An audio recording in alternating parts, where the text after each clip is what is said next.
Check, check. Is this thing on? Hello, my name is Kobe Warner. This is Koblizzy, episode 55, and I'm so happy you are joining me for the first time or coming back for another round. I am so excited for this episode. I say that all the time, but it's usually true.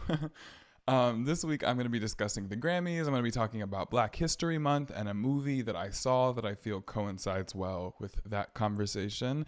And I am looking forward to speaking with you, talking about it, talking to you if you're watching on Spotify or YouTube.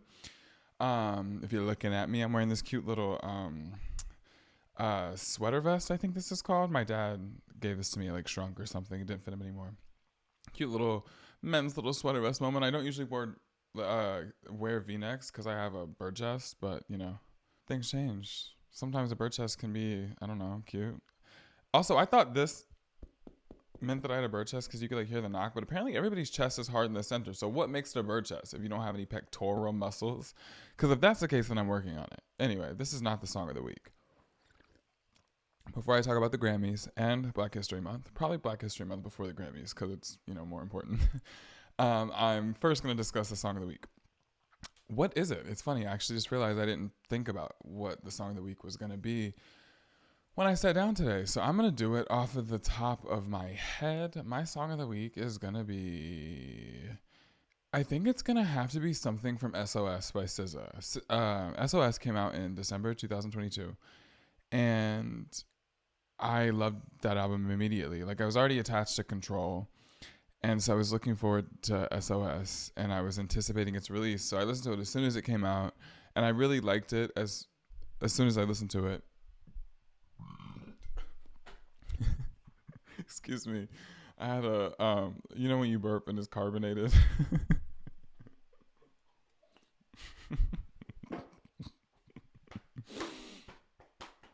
That is so funny. I'm sorry, that was so funny. Anyways. So it's probably going to be Far or Forgiveless. I think it's Forgiveless that she didn't win Album of the Year, but we'll get into it. I just really love Control, and I've been listening to it a lot again recently. It's a great album. So not a song of the week, an album of the week, Control by SZA, album of the year. If she can't win album of the year, I can give her album of the week here on the Koblizzy podcast. SZA, here you go. I love Taylor Swift, but again, we'll get into it. So I've loved Control recently. I've also loved it since it came out. Like I mentioned, it's a great album. If you haven't heard it, you should get into it. And if you don't know SZA, wait, I just said Control? I meant SOS. Fuck me. Why? I feel like every time I turn on this camera, I forget how to have cohesive thoughts. What is the tea? That is aggravating. Anyway, so now I'm going to talk about the Black History Month. I saw a movie with my mom, Origin. Now that I'm thinking about it, I don't recall the lady's name who played the lead. Let me get my Apple TV, 1 second. My phone's acting funny, so I can't look it up on my phone. The lead actress was incredible, but I fortunately don't know her. Origin. I didn't know her before this movie. So in this movie, her name is Ingenue. That's beautiful. Ingenue Ellis Taylor is her name. Ingenue, that's a beautiful name, but the way it's spelled is not like the other word. But anyway, so Ingenue Ellis Taylor, correct, and Niecy Nash, and some other folks are in the movie. Finn Wolfhard's in it briefly. The girl who plays Love from You is in it briefly. So they don't really play significant roles, those two that I just said. But like I said, Ingenue and Niecy Nash are very significant to the story.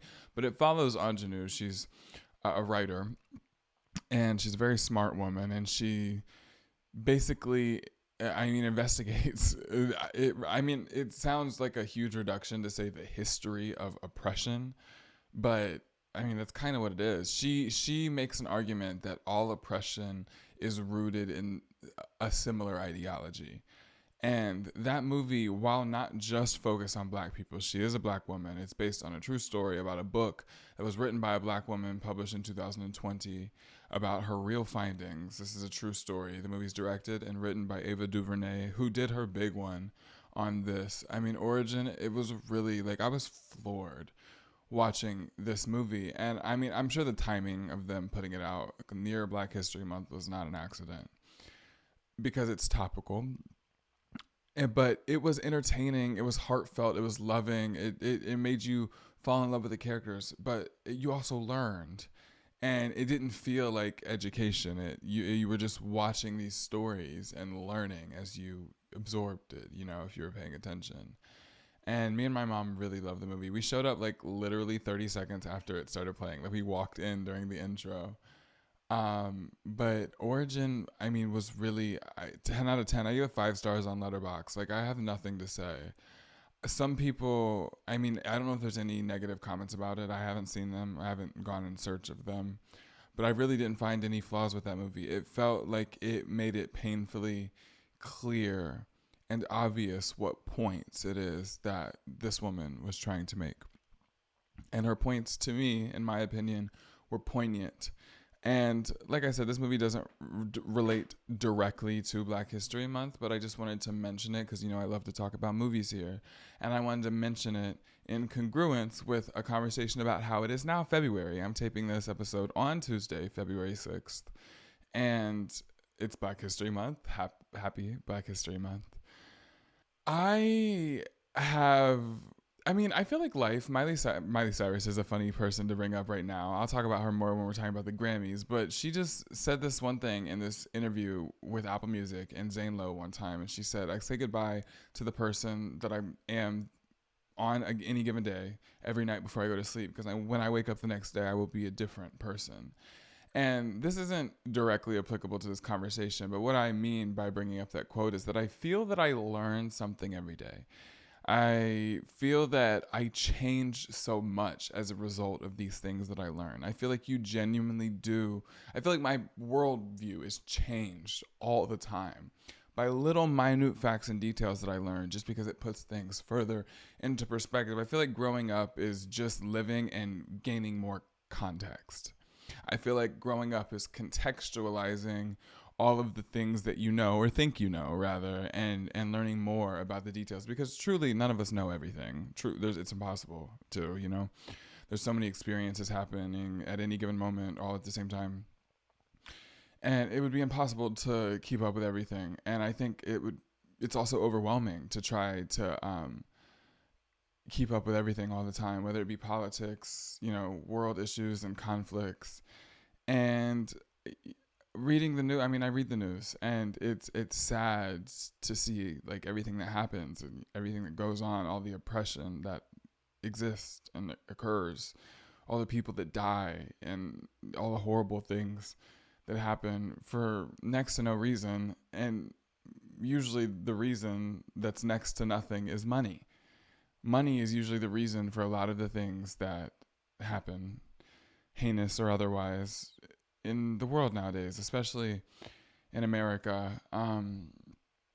And I think that a lot of people do not benefit as a result of that.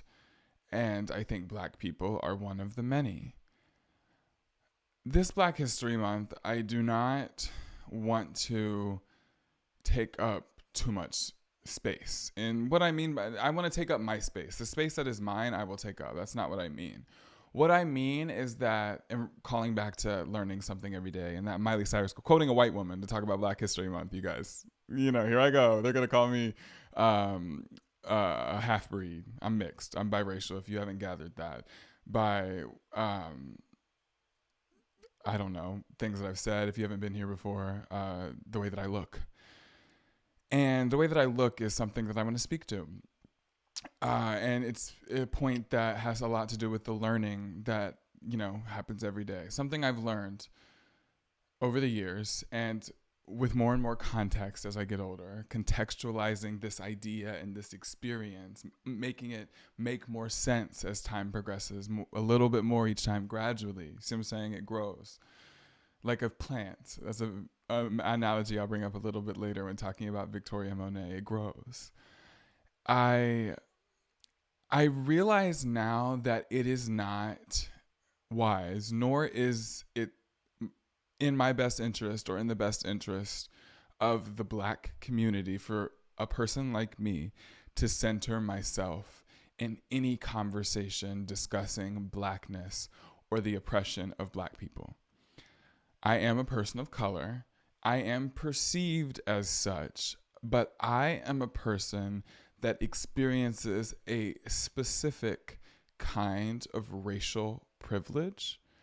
I am biracial. However, you do not have to be biracial to be light skinned. You could also be a light skinned black person. My grandmother, who is full blood black, is very light skinned. My dad's a full blood black person. He's, medium brown skin. People can just be light because they are, and some people are mixed. And in my case, I am biracial. I am mixed. I am black, and I am white.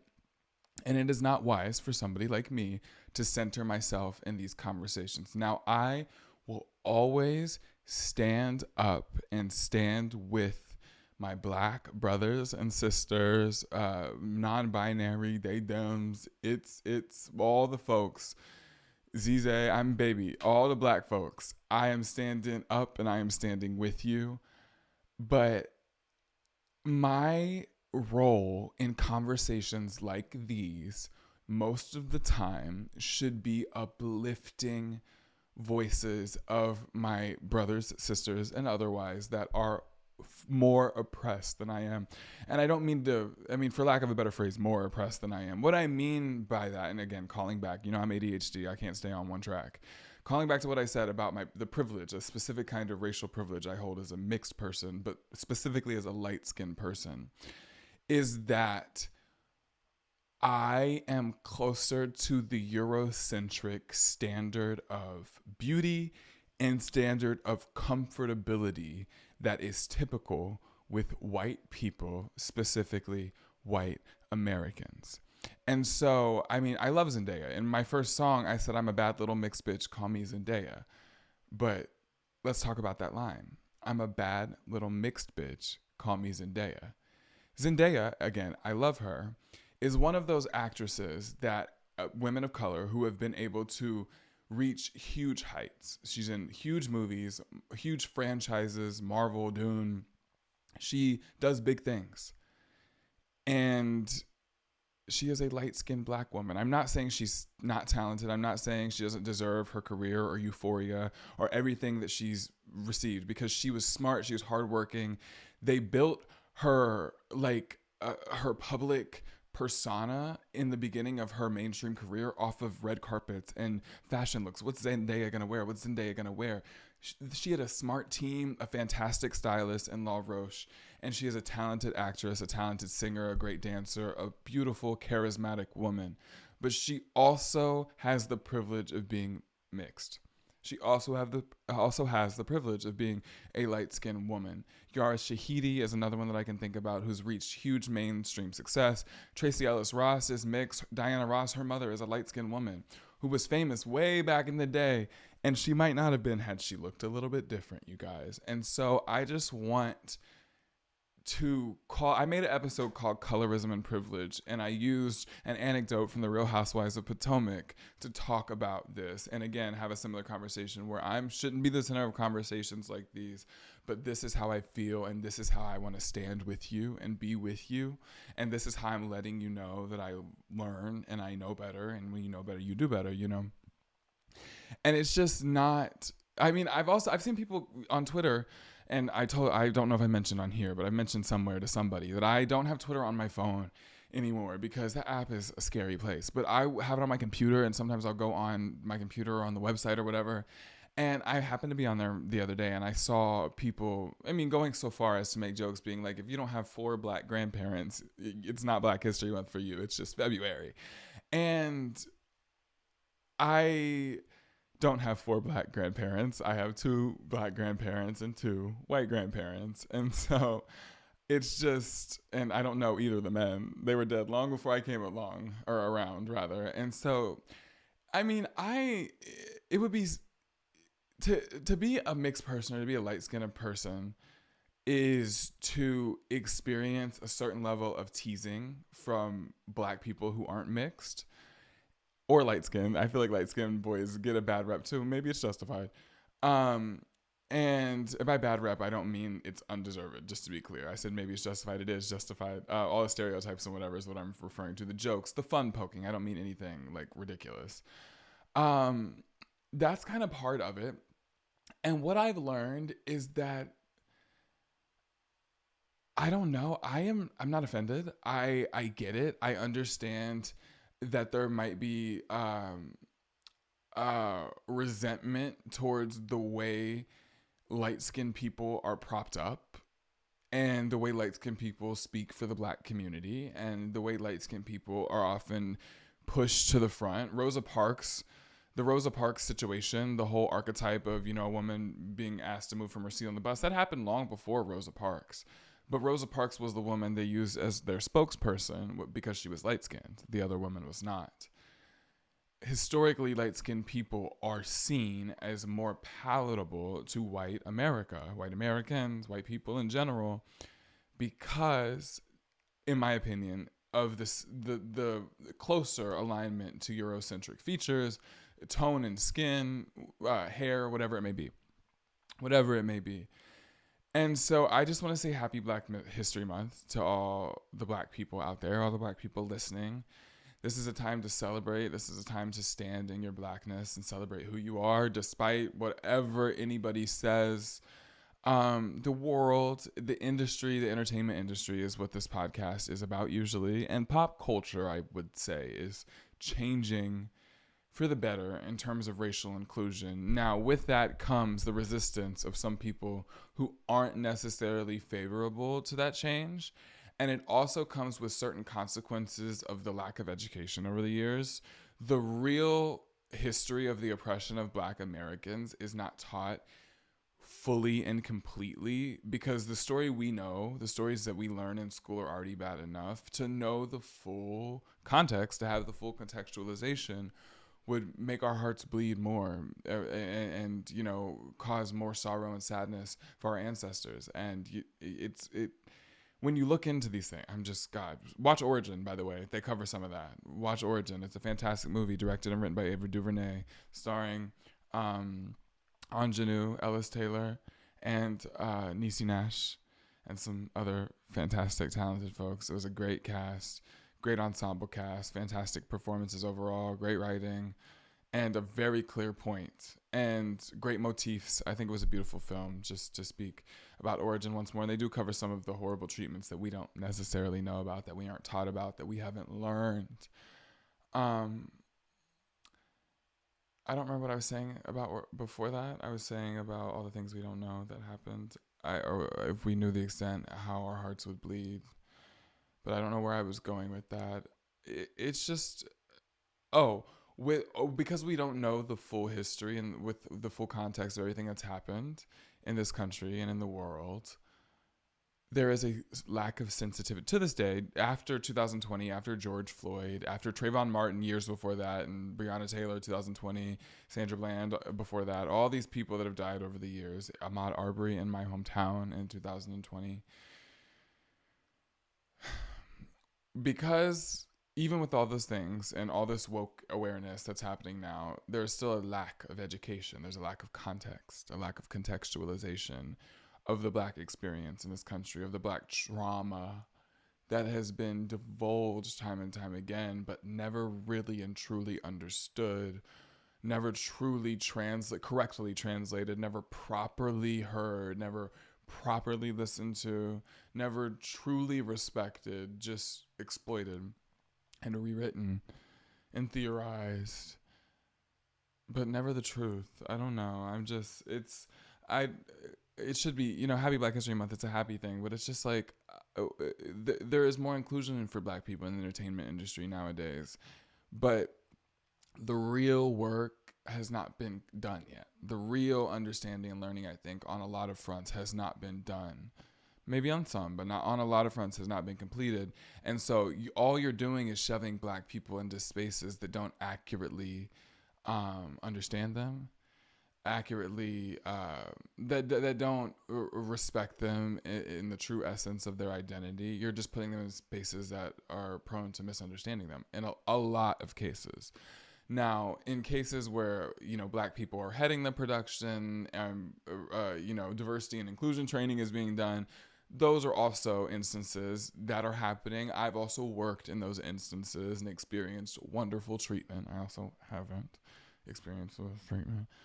And both can be true. And I hope the future is brighter. I hope the future is better. And I hope we keep making improvements, because this is the world we have. This is the climate that we're left with. And I know they're trying to find another planet for us to live on when global warming finally burns this one up. And maybe they will. But until then, you guys, we have to work with what we have. Light-skinned people, be better listeners, if you don't already know that. And if you are a great listener, then don't listen to me. White people, oh my gosh, listen at all, please. I don't know. It's like things you'll never understand, but it's just unfortunate that so many people are like, well, why don't you just get over it? Like, why? It's been so long ago. And it's like, it wasn't. It wasn't. There are other travesties that happened many decades ago that other oppressed groups of people are not over. So if Black people aren't over slavery, excuse them. If Black people aren't over Jim Crow, excuse them. Black people aren't over segregation and separate water fountains and separate bathrooms and separate schools and shitty books, excuse them. That was their grandparents. That was our grandparents, again. Not to center myself in the conversation, but, I am part of this history too. I don't want to take up too much space, but I want to take up the space that is allotted to me. I love Black people, and I will never not want to lift Black people up.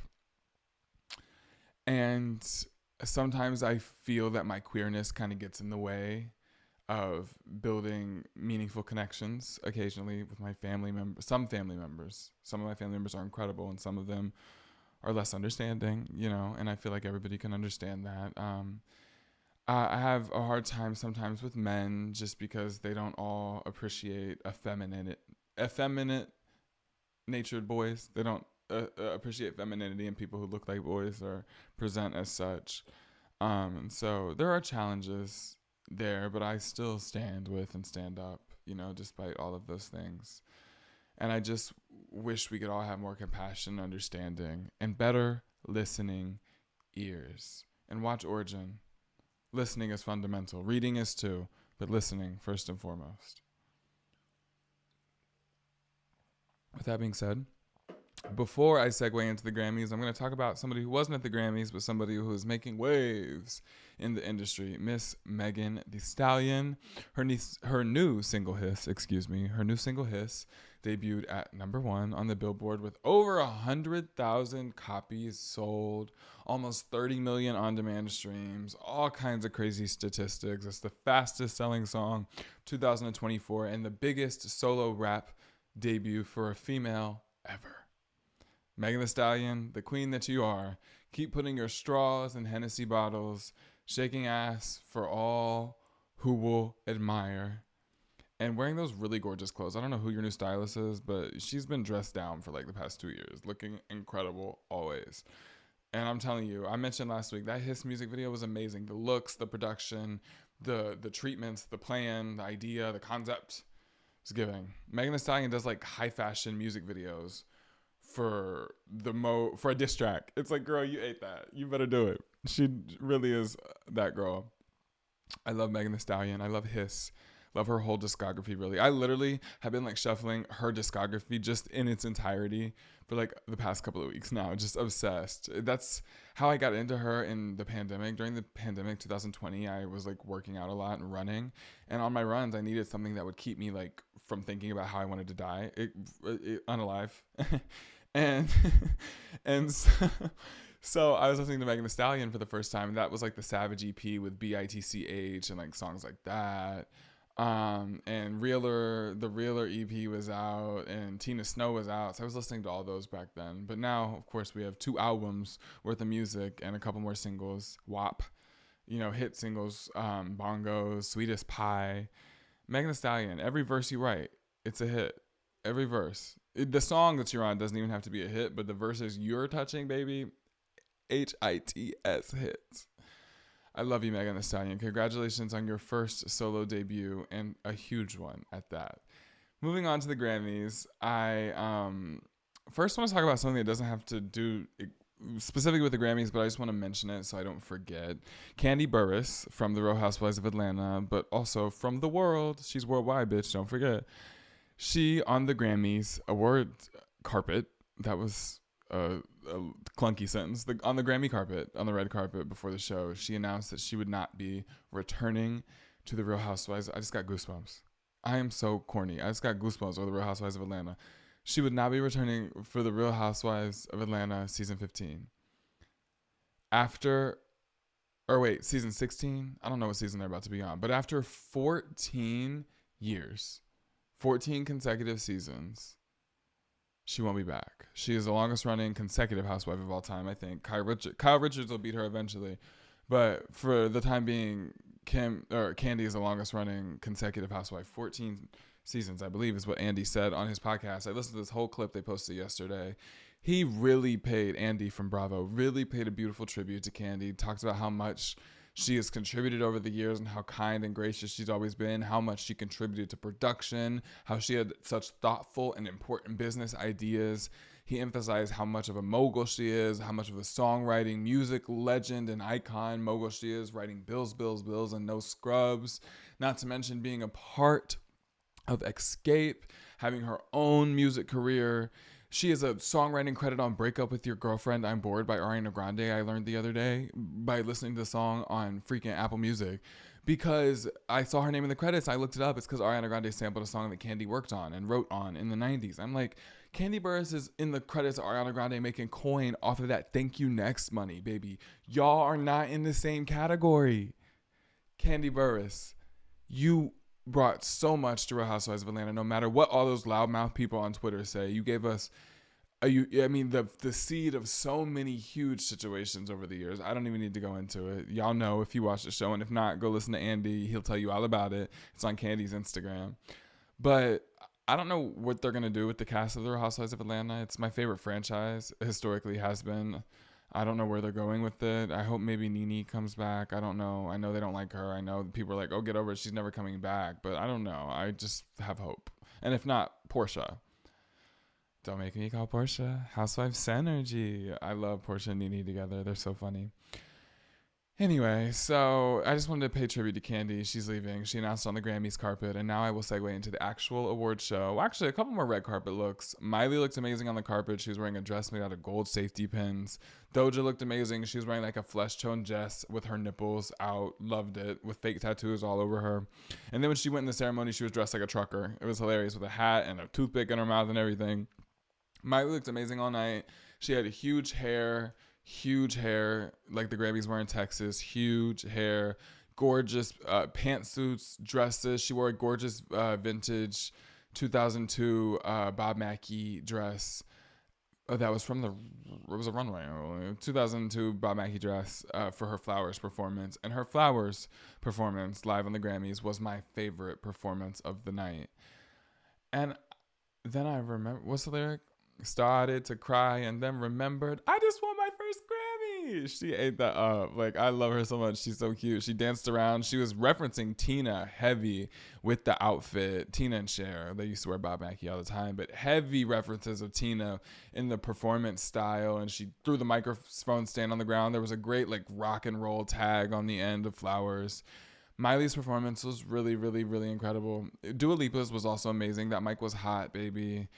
She was on scaffolding being lifted around in the air, which was always, I love a good gag. If you want to make me like your performance, give me a trick. Give me a little moment that's like, oh, that's cool. You know, something fun to look at. I'm here for that always, especially when your mic's on. Dua Lipa ate that up. So did Miley. Again, Miley is my favorite of the night. Dua Lipa was a close second. She opened the show. There were other amazing performances, standout performances. Billy Joel performed his first new single in 30 years, as well as closed the show with an old, long-time hit. Joni Mitchell performed for the first time on the Grammys ever after, you know, suffering from polio and having a stroke and having to learn how to walk, having an aneurysm. Maybe she didn't have a stroke. Maybe she just had an aneurysm. But she had to learn how to sing and talk and play the guitar again and walk and all these things. I mean, she's a remarkable woman, and it was nice to see her there fucking Mariah Carey gave Miley Cyrus her first Grammy. That was one of the most iconic things I've ever seen in my life. And Miley Cyrus, as she should have, held Mariah Carey right there and next to her, as she should have. MC squared. E equals MC squared. The emancipation of Mimi. The emancipation. Damn. I told you, I turn on this camera and this microphone, and baby, koblizzy forgets how to talk. Koblizzy forgets how to speak. Koblizzy forgets how to string words together and make sentences. All I know how to do is sit, eat, drink, LaCroix, and lie.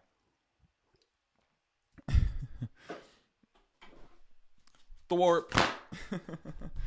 Anyway, Miley Cyrus won her first 2 Grammys. She really was like my moment of the night, for real. Like, I was so proud of her. I really was jumping up and down, literally jumping up and down the living room, watching her win her first Grammy. And it was so iconic. Her performance, again, was my favorite. SZA won 3 Grammys. Congratulations. Because Leon Thomas, the third, who played Andre on Victorious, of course, you know that. Leon Thomas, the third, also wins a Grammy for Snooze, as well as Babyface. Because they wrote on Snooze and worked on Snooze. So that was exciting. SZA won Grammys, but so did Leon Thomas and Babyface. Love. I tried to do one of those flippy things, but I should have known I wasn't athletic for real. Yeah, so I was super proud of SZA. I really wanted her to win Album of the Year, but we can't win them all. Other amazing moments. I was so excited to see Lainey Wilson win for Country Album. I like drinking watermelon moonshine. Cut the burn with a little lime. I don't remember the words now, but I loved her song Watermelon Moonshine. How does it go? Why can I not remember the words all of a sudden? It's like drinking watermelon moonshine, cut the burn with a little lime. Da, da, da, da, da, da, da. I literally turned like blanking, but I love this song. I really do. And it was on the album that she won a Grammy for. I didn't even know the album came out this year. So that really gooped me. I was really excited to see her win because I had no idea she was even nominated. And I do love a good country banger. If you know me, you know. I love a good country song. I am from Georgia, after all, or I was raised in Georgia, after all. Yeehaw! Yeehaw! Yee! Whenever I do that, it makes me think about hometown. I already mentioned hometown in this episode, but at the beginning of hometown, I go, yee! Because I was making fun of them. Anyway, so what else happened? I mean, Celine Dion was there to present Album of the Year, which was a secret up until the moment she came out. I'm just happy to know that she's well. And I know Taylor was drunk and excited to break the record of winning Album of the Year 4 times and didn't mean to not hug and kiss Celine on stage and give her all of the reverence she deserves, which I would have done.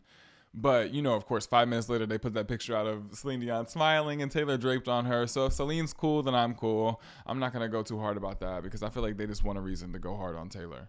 It's not her fault she won the award, and it's not her fault. Well, I mean, it is her fault she didn't speak to Celine, but I think she was just overwhelmed, and excited, drunk, really. I mean, they were so excited.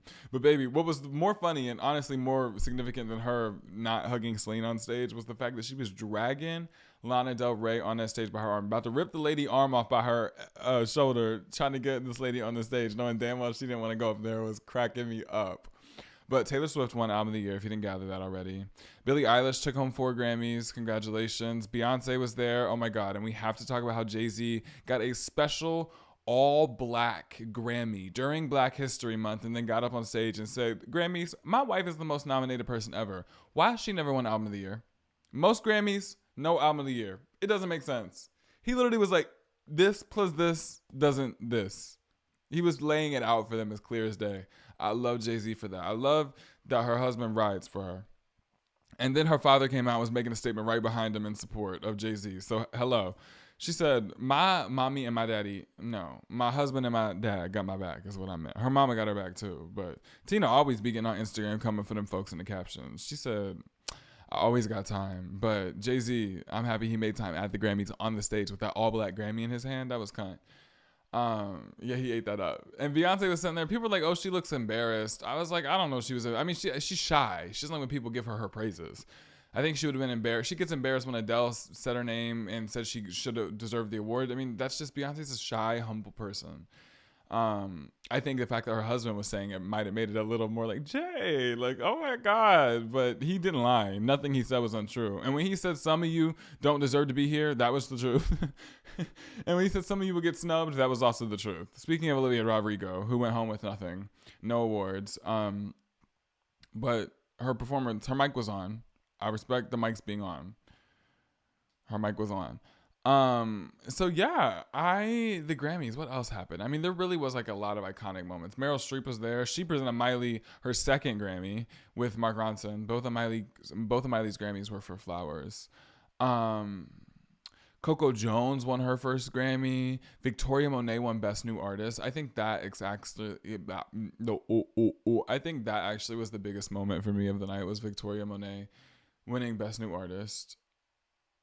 Victoria Monet is literally one of the most like a guiding hand of the industry and the trends. Ariana Grande's music is trend setting, and Victoria Monet is behind so much of the sounds that we got on Thank You Next. She's been writing with Ariana for a decade at least. She's been working on her own music and development in the music industry for 15 years. That lady deserves her award.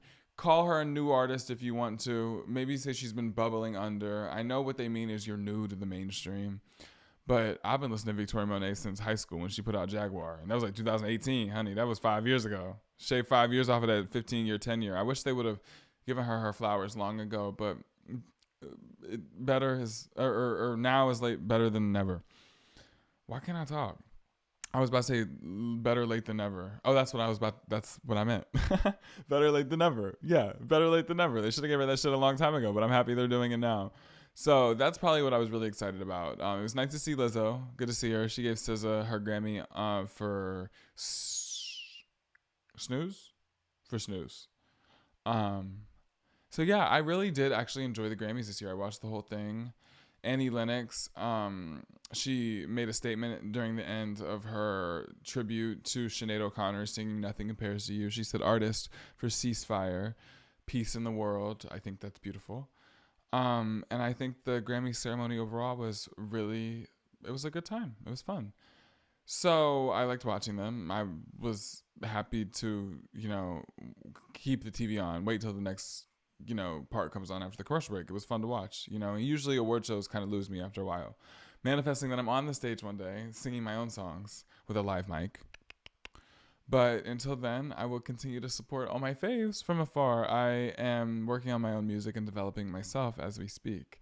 So I'm just happy to celebrate all my favorites. There really was an icon stacked, packed, jammed ceremony. So many icons left and right, everywhere you look. So yes, the Grammys were enjoyable. Happy Black History Month. I hope all of you Black people, wherever you are, enjoy this time and celebrate yourself, but you should do that all the time. I hope everyone listening, everybody, every man, every woman, every they, them, every other than wise, other than that, whatever you may be, black, brown, blue, purple, green, indigo, or violet, whatever you are, I love you. I'm so happy you have joined me today. Stand up for people who need it. And lift the voices of the people who need to be heard in the best way that you can. I know there's so many issues that our hearts just bleed for and we really can't do anything about it. But if you can make a small difference in any way, I hope that we would embrace that opportunity. And I encourage you to do that. I don't know if you care what I think, but I think that might not be a bad idea. I thank you so much for listening.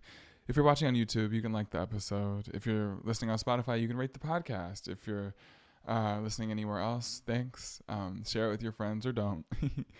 And I hope you will join me next time. Subscribe, follow at koblizzy across all platforms. Linktree/koblizzy, koblizzy.com, my brand new website. Hey, let me give that a moment. My brand new website, koblizzy.com. You can see my full portfolio, all 100 plus pictures.